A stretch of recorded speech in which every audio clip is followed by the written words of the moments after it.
Jacob.Boyd here at Guaranty RV in Junction City. I'm just going to walk you through a couple of the features that make this Coachmen Freedom Express Pilot pretty interesting.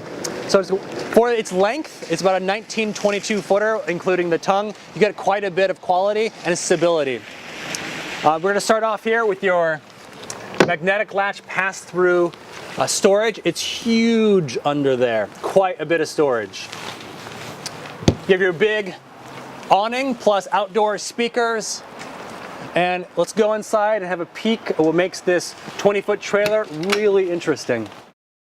What Coachmen has done here is they've added a lot of really neat residential touches that make it super livable on the road.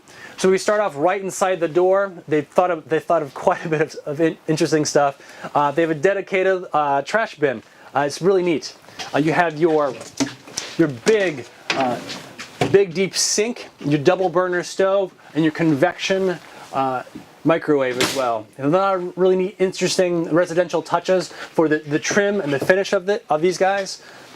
You have your electric fireplace, which kicks out quite a bit of heat in this kind of space as well. You have your queen size corner bed, and when you're comfortable, you can just watch your television that comes out on a swing arm.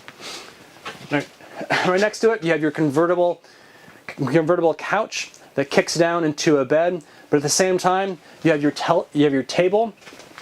It's not pinned down, so you can use a lot of this space any way you see fit. And in the rear, you have your corner shower, which offers a little more space than normal. Your kick flush toilet beyond that. There's still a lot of it. In this unit, you do find quite a bit of comfort and versatility. And if you have any more questions about it, feel free to call 773-655-7190 or stop on by the Junction City lot and say hello.